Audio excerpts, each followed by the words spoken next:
అనే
చేతుల మీదుగా సన్మానించుకుంటున్నా.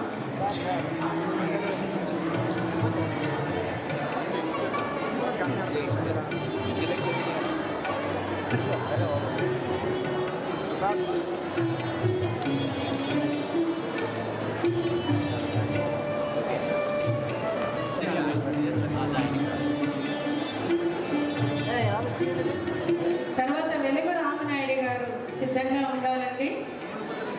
ఈరోజు మన ప్రేక్షకులలో వెలుగు రామనాయుడు గారు శ్రీ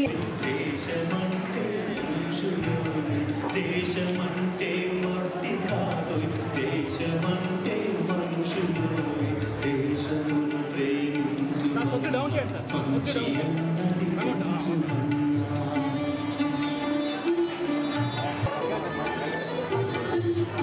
అరసం సాహిత్య సంస్థకు జిల్లా అధ్యక్షులు. ఈయన దగ్గర మంచి వ్యక్తిగత గ్రంథాలయం ఉందండి.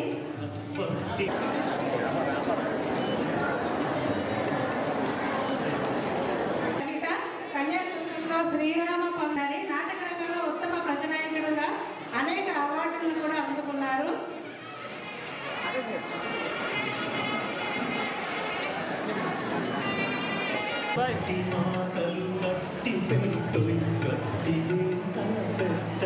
గ్రూప్ ఫోటోకి ఆహ్వానిస్తున్నాం.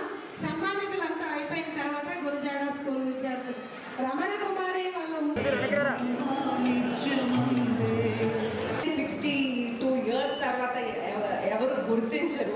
కానీ మన విజయనగరంలో మహాకవి గురజాడ అప్పారావు గారిని మనం గుర్తించటం, అలాగే మనం వారు ఇక్కడ ఉండటం, అలాగే మనం ఎంఆర్ స్కూల్లో వారు ఒక టీచర్గా ఆ రోజుల్లో పనిచేయటం మన పూర్వజన్మ సుకృతని మనం భావించాల్సిన అవసరం ఉంది.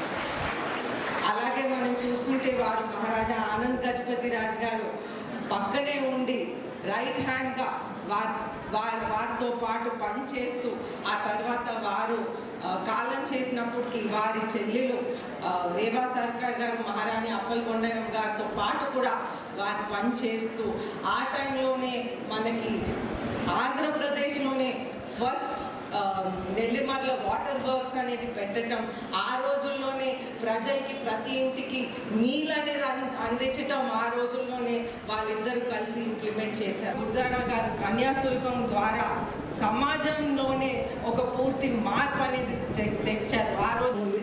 అలాగే మన దేశం కోసం, దేశం అంటే మట్టి కాదో, దేశం అంటే మనిషిలో అనేది ప్రతి ఒక్కరికి చెప్తూ ఈరోజు వరకు మన ప్రధాన మంత్రి గారు కూడా వారు చెప్పిన వాక్యాలు కూడా పలుకుతూ ఉంటారు.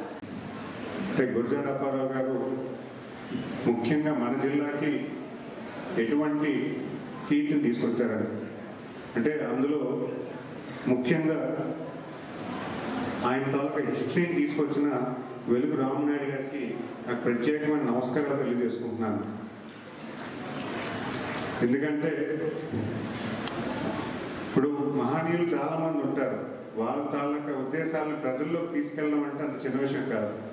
వాళ్ళ తాలూకా హిస్టరీని భావితరాలకు అందించాలంటే, వాళ్ళని గుర్తించాలంటే ఖచ్చితంగా ఒక లైఫ్ టైం కార్యక్రమం అది. అలాంటి కార్యక్రమం ఆయన చేపట్టడం వల్ల ప్రభుత్వం కానీ ఈరోజు దేశమంతా కూడా దాన్ని స్ఫూర్తిగా అంటే ఆయన స్మరించే విధంగా మీరు తీసుకొచ్చిన విధానాన్ని మేము అభినందిస్తున్నాం సార్. అంతేకాకుండా ఈరోజు పెద్దలు చెప్పినట్టు గురజాడ అప్పారావు గారు అవార్డు గురించి కూడా చెప్పారు. దాన్ని కూడా ప్రభుత్వం ఎక్సైజ్ చేస్తే బాగుంటుంది సార్. ఎందుకంటే గురజాడ అప్పారావు గారు ఈరోజు దేశం అంతా తెలుసు. మోడీ గారు కూడా కోవిడ్ టైంలో ఆయన కూడా ఒక మంచి సొంత లాభం కోసం కాదు, పొరుగు వారికి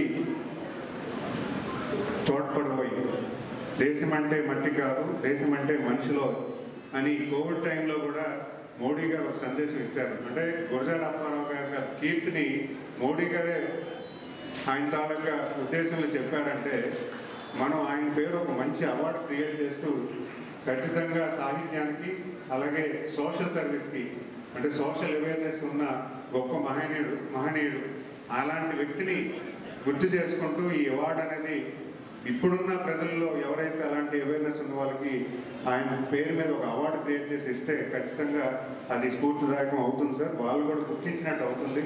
అలాంటి సోషల్ అవేర్నెస్ని కూడా ప్రజల్లో కూడా మోటివేట్ చేసే పద్ధతి కూడా మనం తీసుకొచ్చే ప్రయత్నం కూడా చేయొచ్చు. అంతేకాకుండా డిఓ గారికి కూడా ఒక చిన్న విన్నపం సార్. మనం క్లాస్లో గురజాడ అప్పారావు గారు పద్యాలు చెప్తున్నాం కానీ ఆయన తాలూకా హిస్టరీని కూడా ఏమైనా తీసుకొచ్చే విధంగా తీసుకొస్తే బాగుంటుంది. ఎందుకంటే ఆయన ఏ రకంగా ఒక చిన్న పాఠం బికాస్ అందులో విజయనగరం జిల్లాలో కూడా తీసుకొస్తే ముఖ్యంగా విజయనగరం జిల్లాలో ప్రౌడ్గా చెప్పుకునే వ్యక్తి అయినా మరి అలాంటి వ్యక్తి గురించి మనం స్మరించుకోవాలంటే మనం ప్రతి స్కూల్లో కూడా చిన్న పాఠం పెట్టాలంటే ఎక్స్క్లూజివ్ సిలబస్లో పెడదాం. బట్ సిలబస్లో పెట్టే టైంకైనా మనం ఇది తీసుకొచ్చేయాలి. అలాగే ప్రతి స్కూల్లో కూడా ఈయన ఫోటో ఉండే విధంగా మీరు కూడా చూడండి సార్. మన విజయనగరం జిల్లాలో ముఖ్యంగా గురజాడ అప్పారావు గారి ఫోటో మనం అంటే కనీసం గాంధీదాస్ అంటే ఎవరు తెలుసు, గురజాడ అప్పారావు గారు కూడా మన జిల్లా వాసులకు ఖచ్చితంగా తెలిసే విధంగా మనం చేసుకోవాలని ఈ సందర్భంగా తెలియజేసుకుంటున్నాను.